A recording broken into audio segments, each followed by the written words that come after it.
Subscribe to Storylab for more stories. Now, let's begin this one. The call came at 2:47 a.m. on a Tuesday, jarring me from the first decent sleep I'd had in months. My phone's harsh ring cut through the silence of my empty apartment, the one I'd been renting since I moved out of the house I'd shared with my wife for 8 years. The house where I discovered her betrayal 3 months ago, captured in vivid detail through the private investigator's photographs and the audio recordings I'd made myself. The police station called me out of nowhere. I would later tell my brother when explaining what happened that night, though I knew he'd never believe the full truth. "We found your missing son at a bus stop. Please come pick him up." I said, "I don't have a son." They just repeated, "Please come." But I'm getting ahead of myself. Let me start from the beginning, because the beginning is where it all makes sense. My name is Calvin Reed, and until 6 months ago, I thought I had a pretty good life. I was a 42-year-old security consultant, specializing in corporate surveillance systems, which meant I knew how to watch people without them knowing. Ironic, considering I missed my own wife's affair for nearly 2 years. I met Brielle when we were both 28, working at different firms in the same downtown Denver office building. She was a marketing coordinator with honey-colored hair and a laugh that could fill a room.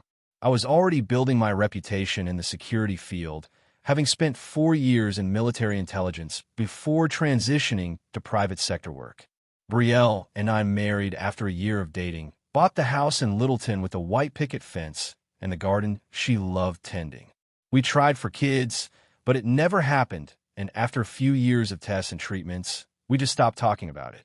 Maybe that's where things started to go wrong, in those quiet spaces where we used to dream together, but now just existed side by side. The affair started, as I later discovered, 2 years ago when Brielle's company hired Troy Mendez as their new creative director. Troy was 36, divorced, with the kind of easy charm that made people want to be around him. He drove a vintage Mustang, wore expensive cologne, and had a way of making my wife laugh that reminded me of how she used to laugh with me. I found out about them the way most people do, by accident. I was installing a new security system in our home office when I discovered Brielle had been using our shared laptop for things that weren't work-related. Text messages synced to her phone, hotel reservations, even photos. Photos of my wife in lingerie I'd never seen her wear, taken in places that weren't our bedroom. The smart thing would have been to confront her immediately, maybe try counseling, attempt to save what we'd built together. But I'm not most people. My military training and years in security work had taught me the value of patience, of gathering intelligence before making a move. More importantly, they taught me that some betrayals can't be forgiven, only answered. I spent 2 months documenting everything. I hired Derek Walsh, a private investigator I'd worked with on corporate cases, to follow them. I installed discreet monitoring software on devices they didn't know I had access to. I learned their patterns, their favorite hotels, even the pet names they use for each other. Brielle called Troy Tiger in her messages, which made me sick because that's what she used to call me when we were first married. During those 2 months of surveillance, I discovered that Brielle and Troy weren't just having an affair. They were planning to take me for everything I had. Text messages revealed their plan to file for divorce once Brielle could claim I was abusive or had abandoned the marriage. Troy had connections to a lawyer who specialized in creative divorce settlements. They were going to claim I'd been threatening her, maybe even plant evidence to support a restraining order. But the worst part, the part that made my decision final, was a recorded phone conversation I captured between Brielle and her sister Monica. In it, Brielle laughed about how pathetic I was, how I never suspected anything, and how she should have left the boring bastard years ago. She described intimate details of our marriage, mocked my attempts to please her, and even joked about how Troy was twice the man I was in every way that mattered. That's when I stopped being Calvin Reed, loving husband trying to save his marriage, and became Calvin Reed, security specialist with advanced surveillance training and a very specific skill set. I didn't just want to divorce Brielle and Troy. I wanted to destroy them completely, in a way that would leave them with nothing but regret and the knowledge that they'd underestimated the wrong man. But I needed to be careful, methodical. The kind of revenge I had in mind required perfect timing and absolute precision. The first phase of my plan began with what they thought was my nervous breakdown. I started acting erratically at home, staying out late, drinking more than usual. I let Brielle catch me crying in the garage one night, and when she asked what was wrong, I told her I'd been having strange thoughts, feeling paranoid, like someone was watching me. I even went so far as to accidentally leave printouts of mental health articles around the house. To Brielle and Troy, this behavior confirmed I was unstable, which fit perfectly into their narrative for the divorce proceedings. What they didn't know was that every breakdown was carefully staged, every paranoid comment was designed to create a paper trail that would later serve my purposes. During this time, I was also making other preparations. I liquidated several investments they didn't know about, moving money into accounts Brielle couldn't access. I gathered evidence not just of their affair, but of Troy's history. Turns out the charming creative director had a pattern of getting involved with married women, usually for financial gain. I also discovered he'd been skimming money from client accounts at his previous job, though he'd managed to avoid prosecution by leaving before anyone noticed. The second phase involved introducing chaos into their perfect little bubble. I started by making Troy's life at work difficult. Nothing traceable to me, of course. Just a few anonymous tips to the IRS about his unreported freelance income, some carefully placed rumors about his past indiscretions reaching the right people at Brielle's company. Within a month, Troy was under investigation at work and dealing with an audit that would uncover discrepancies he'd been hiding. Brielle, meanwhile, began receiving flowers and gifts from his secret admirer. Expensive items that made Troy jealous and paranoid that she was seeing someone else besides both of us. I watched through hidden cameras as they fought about it, each accusing the other of being unfaithful. The irony was delicious. By month 3, their relationship was strained, and my mental health issues were worsening. I'd started seeing a therapist, Dr. Patricia Ventura, who specialized in marital problems and had a reputation for being extremely thorough in her documentation. Every session, I carefully described my suspicions about Brielle, my feelings of paranoia, my fear that she might be planning to leave me. Dr. Ventura's notes would later become crucial evidence of my deteriorating mental state, evidence that would support what came next. The third phase required the most careful timing.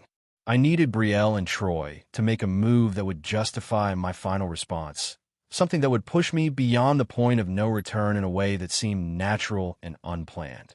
I created that opportunity by letting them discover one of my offshore accounts. Not the real ones, but a decoy I'd set up with just enough money to make them think they'd found something significant.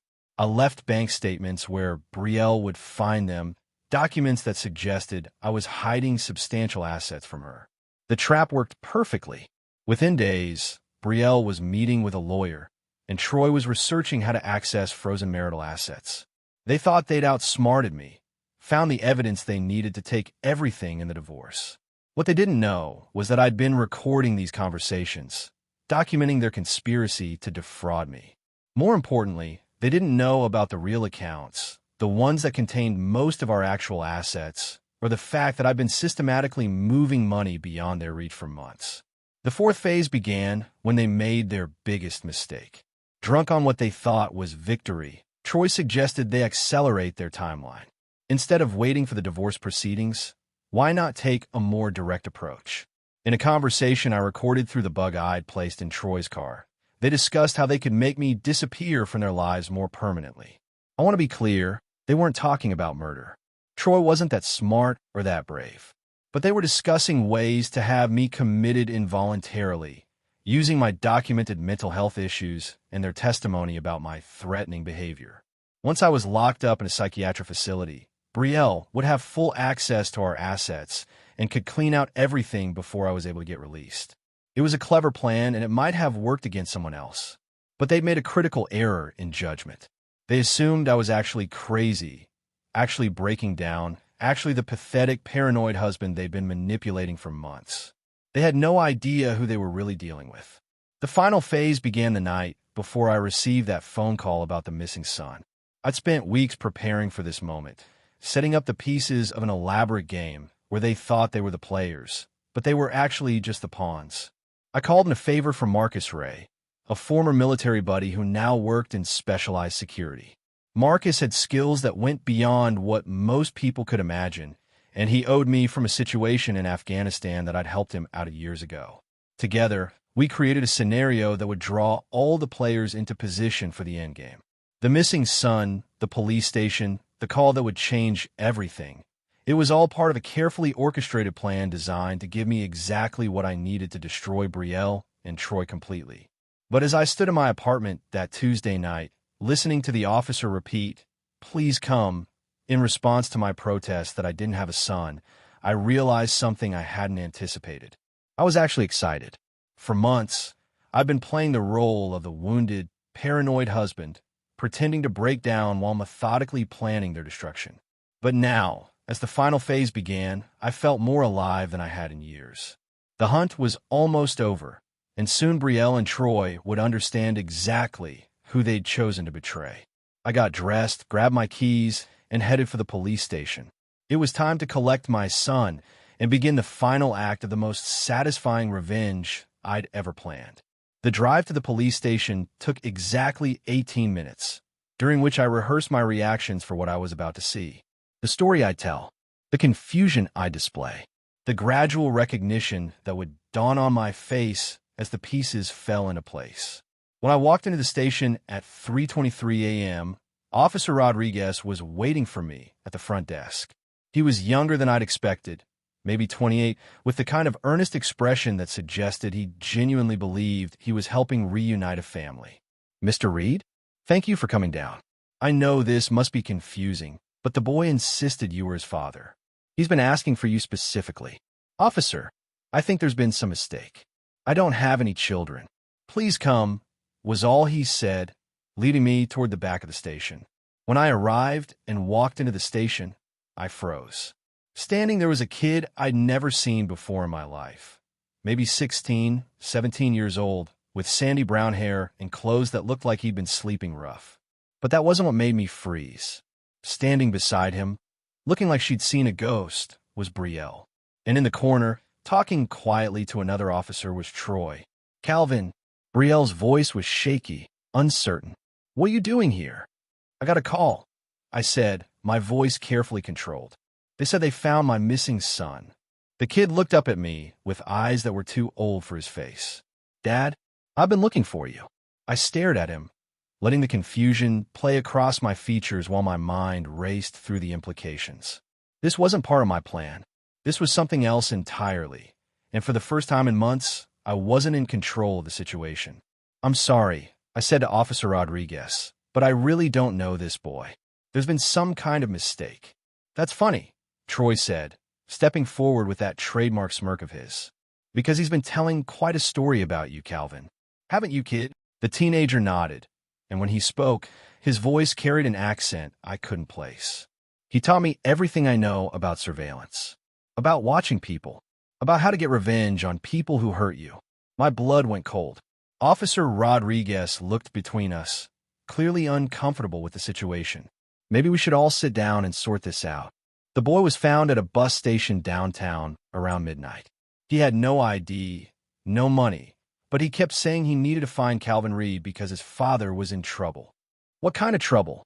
Brielle asked, and I could hear genuine concern in her voice. For just a moment, she sounded like the woman I'd married. The kid looked directly at me. "The kind where people are planning to have you locked up in a mental hospital so they can steal everything you own." The silence that followed was deafening. Troy's face went white. Brielle took a step backward, and I realized that somehow, impossibly, this unknown teenager knew exactly what my wife and her lover had been planning. "That's ridiculous," Troy said, but his voice lacked conviction. "Kid's obviously disturbed. Probably read about Calvin's issues somewhere and created this fantasy." "What issues?" Officer Rodriguez asked. "My husband has been having some mental health problems," Brielle said quickly. "Paranoid thoughts, accusations. He's been seeing a therapist." The kid laughed, and the sound was genuinely unsettling. "Dr. Patricia Ventura, right? Nice lady. Very thorough notes. Did you know she's required to report any plans to harm others to the authorities?" Now, I was staring at the kid with genuine confusion instead of feigned surprise. How could he possibly know it's about Dr. Ventura? Who are you? I asked. Name's Riley Patterson, and I've been watching your wife and her boyfriend for the last month, Mr. Reed. Turns out you're not the only one who knows how to set up surveillance equipment. Troy made a strangled sound. This is insane. We need to leave. Now. Actually, you need to stay, Officer Rodriguez said firmly. Riley here has made some serious allegations, and we need to get to the bottom of this. What kind of allegations? I asked, though I was beginning to suspect I knew the answer. Riley reached into his jacket and pulled out a small digital recorder. Want to hear them planning your involuntary commitment? I've got hours of recordings. The next 20 minutes were among the most surreal of my life. As Riley played back conversation after conversation, I watched my carefully constructed revenge plot dissolve into something much more immediate and dangerous. The kid had recordings I'd never made, conversations he couldn't possibly have overheard unless he'd been following Brielle and Troy independently. But the most shocking revelation came when Officer Rodriguez asked Riley why he'd been conducting surveillance on my wife. Because she hired me to, Riley said simply. Brielle's face went through a range of emotions: confusion, recognition, and then pure terror. 6 months ago, Mrs. Reed contacted me through an intermediary. Said she suspected her husband was cheating and wanted proof. Paid me $5,000 up front to follow him, document his activities, get evidence she could use in a divorce. That's impossible, Brielle whispered. I never. Except Mr. Reed wasn't cheating, Riley continued. He was just very, very good at counter-surveillance. So good that it took me 3 months to realize he knew I was watching him. And when I figured that out, I decided to find out why someone would pay me to follow a man who was actually innocent. Troy was backing toward the door. This is all bullshit. Some kid with a recorder and wild stories. We're leaving. Are you Troy Mendez? Officer Rodriguez asked. Troy stopped moving. Yeah, why? Because according to these recordings, you've been discussing fraud, conspiracy, and potentially kidnapping. I think you'd better have a seat. As Officer Rodriguez began taking statements, I found myself studying Riley Patterson more carefully. He was thin, wiry, with calloused hands, and the kind of alertness that suggested he'd learned to watch out for himself at an early age. When our eyes met, he gave me a slight nod, and I realized something that changed everything. This wasn't random. Riley hadn't just stumbled into our situation by accident. Someone had sent him, someone who knew exactly what Brielle and Troy were planning and wanted them stopped. But who and why? The answer came an hour later, after Officer Rodriguez had finished taking preliminary statements and informed us the detectives would need to interview everyone in the morning. As we were preparing to leave, Riley approached me. Mr. Reed, I need to talk to you. Privately. I glanced at Brielle, who was arguing with Troy in hushed, angry tones near the station entrance. Okay, your wife didn't hire me, Riley said quietly. Someone else did. Someone who knew what she and Troy were planning and wanted to make sure you had protection. Who? Riley handed me a business card. It was plain white with only a phone number written in blue ink. Call that number tomorrow at exactly 3 p.m. Use a secure line. And Mr. Reed? Whatever you've been planning for your wife and her boyfriend, you might want to reconsider. Because there are bigger players in this game than you realized. Before I could ask what he meant, Riley was gone, disappearing into the pre-dawn darkness like he'd never been there at all. I stood outside the police station as the sun began to rise, watching Brielle and Troy argue beside his Mustang. They were angry, scared, and blaming each other for the night's revelations. Their perfect plan was falling apart, and they knew it. But for the first time in months, I wasn't sure I was still in control of the situation. Someone else was playing a game I didn't understand, using pieces I hadn't anticipated. The question was whether they were on my side or if I'd just become another pawn in someone else's revenge plot. I thought about the months of careful planning, the elaborate surveillance, the systematic destruction of Brielle and Troy's relationship. All of that had been child's play compared to what I was beginning to realize was happening now. Someone had been watching the Watchers. And tomorrow at 3 p.m., I was going to find out who. As I drove home through the empty streets of Denver, I couldn't shake the feeling that the real game was just beginning. I didn't sleep that day. Instead, I spent the morning reviewing everything I thought I knew about the situation, looking for clues I'd missed, connections I hadn't seen. By afternoon, I was exhausted but wired, running on coffee and adrenaline as I prepared for the 3 p.m. phone call that would either give me answers or destroy everything I'd worked for. At exactly 3 o'clock, I dialed the number from a burner phone I'd purchased that morning. Calvin. The voice was female, calm, and completely unfamiliar. Who is this? Someone who's been watching you watch them. Very impressive work, by the way. The surveillance, the psychological manipulation, the systematic destruction of their relationship. You almost had me convinced you were just another betrayed husband stumbling through a messy divorce. Almost. The offshore accounts were what gave you away. Too sophisticated for someone having a mental breakdown. Too well hidden for someone in your stated profession. It made me curious about who Calvin Reed really was. I felt ice in my veins. And what did you find? Captain Calvin Reed, formerly of Army Intelligence. Specialization in psychological operations and counterterrorism. 3 tours in Afghanistan, 2 in Iraq. Decorated for work that's still classified. Transitioned to private security consulting 6 years ago with clients that include some very interesting government contractors. The woman knew things about my background that weren't in any public record. Things that shouldn't exist outside of military files that were sealed so deep they might as well be buried. What do you want? I want to offer you a job, Calvin. But first, we need to finish cleaning up your personal situation. I don't understand. Your wife and Troy Mendez weren't acting alone.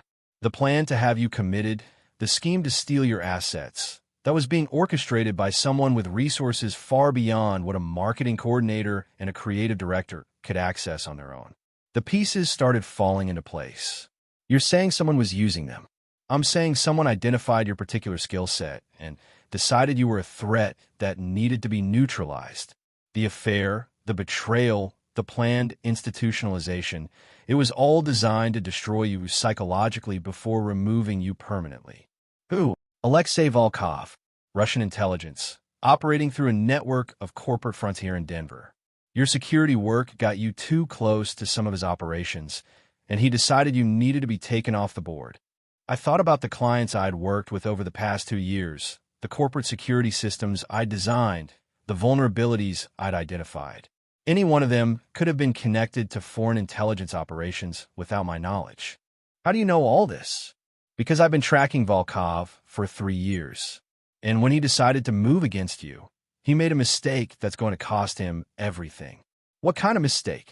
He underestimated you. And he definitely underestimated me.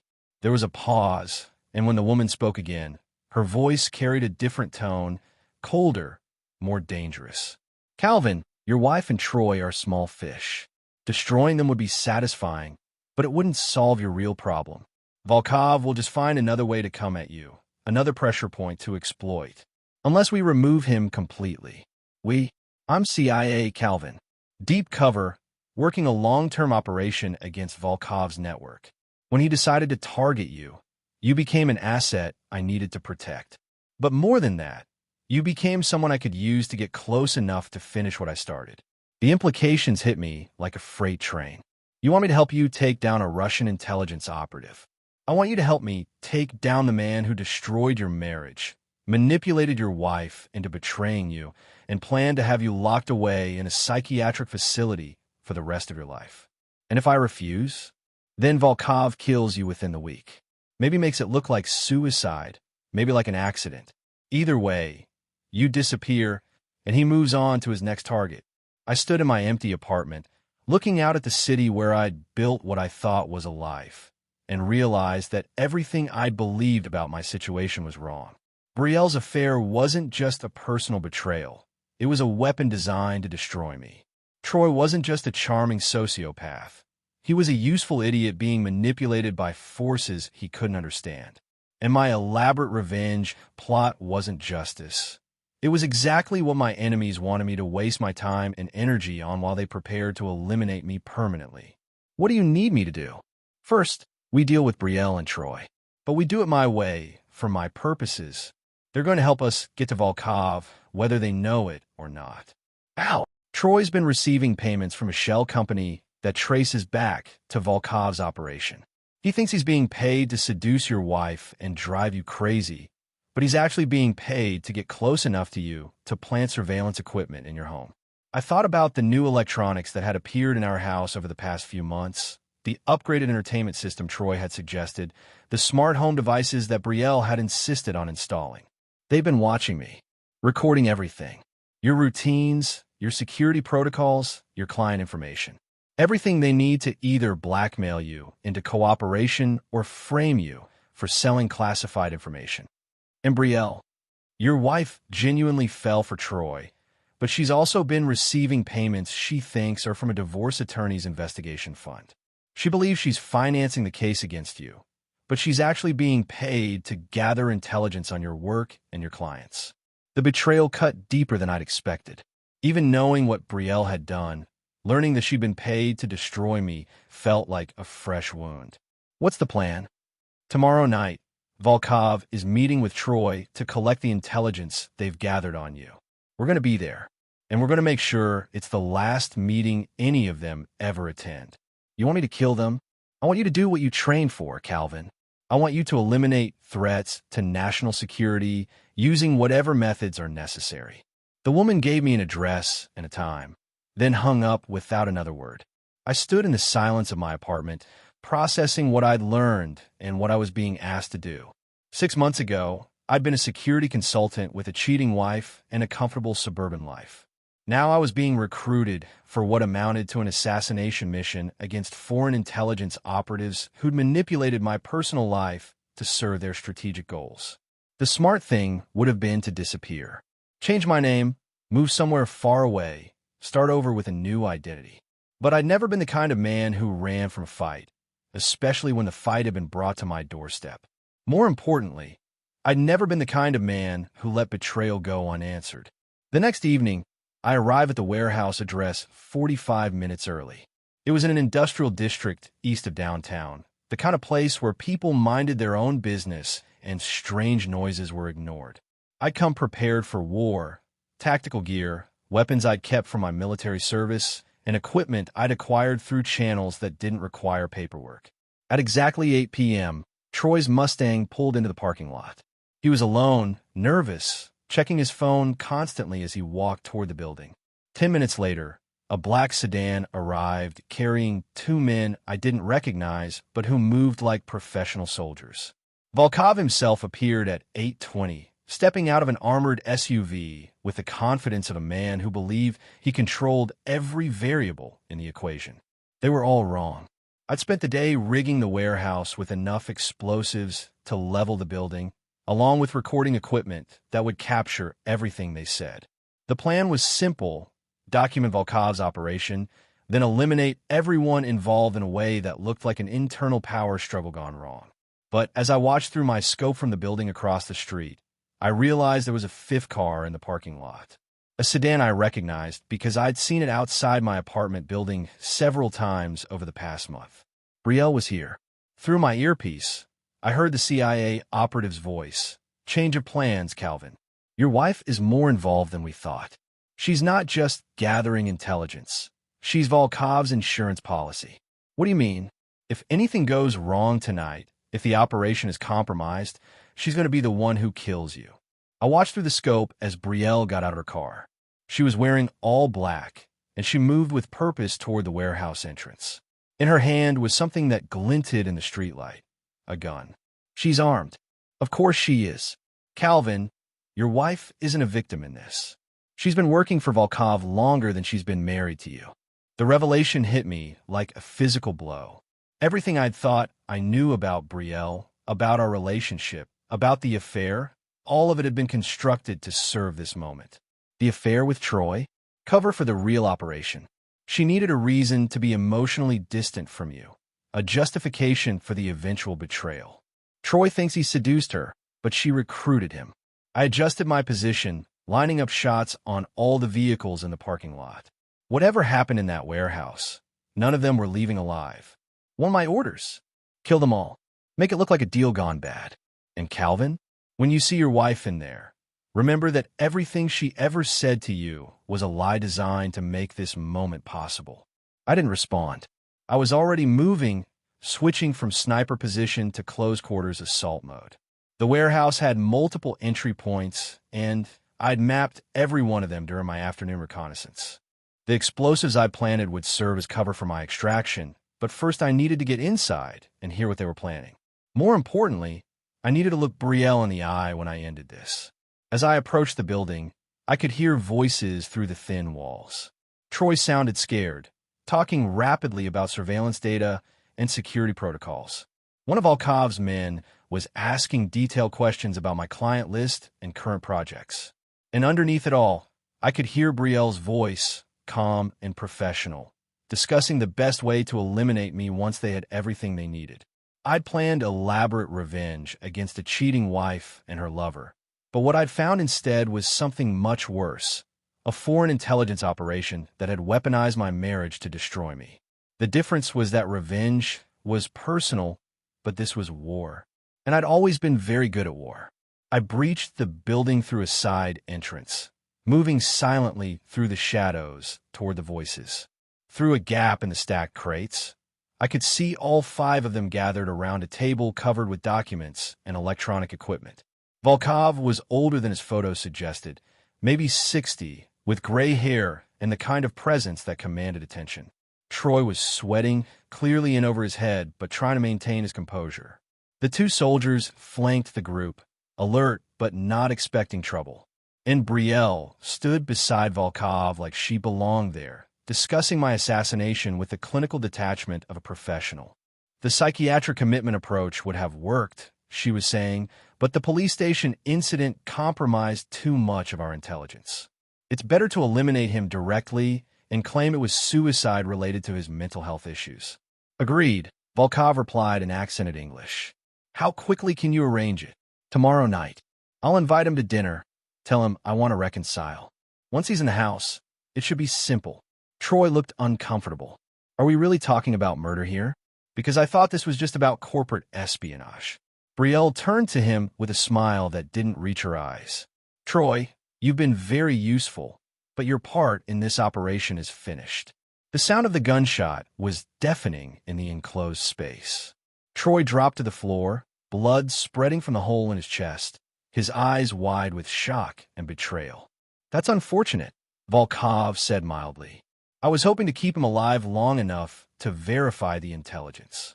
The intelligence is solid, Brielle replied, holstering her weapon. I've had access to Calvin's files for 3 years. Everything you need is in those documents. I'd seen enough. Using the remote detonator, I triggered the explosives I'd placed at the far end of the warehouse. The blast shook the building and filled the air with smoke and debris, providing the cover I needed to move. In the chaos that followed, I eliminated both soldiers with precise headshots before they could react to the attack. Volkov was diving for cover behind an overturned table when my 3rd shot took him in the head, which left Brielle. She was good, better than I'd expected. As the smoke cleared, she'd found cover behind a concrete pillar and was returning fire with professional accuracy. But I'd been fighting in urban environments for over a decade, and this wasn't my first building full of people who wanted me dead. Calvin, she called out, her voice echoing in the damaged space. I know you're in here. We need to talk. I didn't respond, moving silently through the debris toward her position. You don't understand the situation, she continued. Volkov wasn't the only one. There are others, and if you kill me, you'll never find them. I appeared behind her pillar like a ghost, pressing the barrel of my gun to the base of her skull. Hello, Brielle. She froze, not turning around. Calvin, I can explain everything. I'm sure you can. You've always been good with explanations. The marriage was real, she said quickly. Whatever else you think you know, my feelings for you were real. Turn around. She complied slowly, and when I saw her face, I was struck by how beautiful she still was. Even now, even knowing what she'd done, part of me could remember why I'd fallen in love with her 8 years ago. How long? I asked. How long what? How long had you been working for them? Brielle's shoulders sagged slightly. Since before we met. The marriage was an assignment, Calvin. But that doesn't mean it wasn't real for me. Everything was a lie. Not everything. I did love you in my way, but I had a job to do. I thought about 8 years of marriage, countless conversations, intimate moments, shared dreams for a future that had never been real. The affair with Troy? Orders. I needed to create distance between us, give you reasons to doubt yourself. The plan was always to destroy you psychologically before the final elimination. And you're going to kill me yourself. Yes. Her voice was barely a whisper. I should have felt anger, rage, the burning need for revenge that had sustained me for months. Instead, I felt empty, hollow, like someone had removed something essential from inside me. Do you have... Brielle looked into my eyes, and for just a moment, I saw something that might have been genuine emotion. I'm sorry, Calvin. For what it's worth, I'm sorry.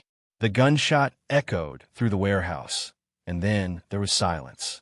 I stood alone among the bodies, surrounded by the wreckage of the life I'd thought I was fighting to preserve. The intelligence documents were scattered across the floor, mixed with blood and debris from the explosion. My phone buzzed with a text message from the CIA operative. Clean extraction in 5 minutes. Burn it all. I used the remaining explosives to ensure nothing would survive the fire, then walked out of the warehouse into the Denver night. Behind me, flames consumed the building and everything inside it. The evidence of Volkov's operation, the intelligence they'd gathered on me, and the bodies of everyone who conspired to destroy me. 3 weeks later, I was sitting in a coffee shop in Virginia, reading a newspaper article about the mysterious warehouse fire that had killed several people believed to be involved in organized crime.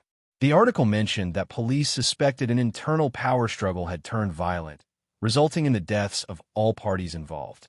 My phone rang. Calvin, this is Director Sarah Morrison, CIA.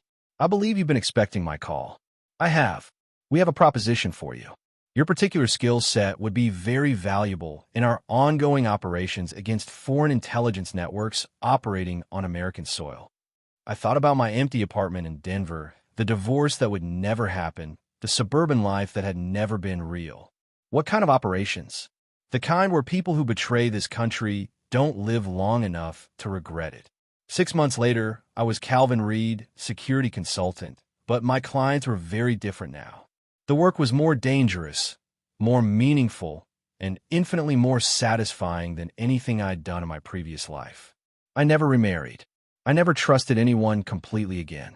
But I discovered that some kinds of betrayal, when answered correctly, can become a foundation for something much stronger than what came before. The house in Littleton was sold to a young couple who talked excitedly about starting a family. I hope they're happier there than I ever was. And sometimes, late at night, when I'm tracking another foreign operative who thinks they can use American soil as their playground, I remember the look in Brielle's eyes just before I pulled the trigger.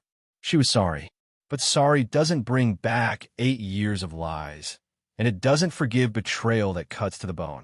Some people believe in redemption, in second chances, in the possibility that love can overcome anything. I believe in consequences, and I'm very good at delivering them. This is where our story comes to an end. Share your thoughts in the comments section. Thanks for your precious time. If you enjoyed this story, then please make sure you subscribe to this channel. That would help me a lot. Click on the video you see on the screen, and I will see you there.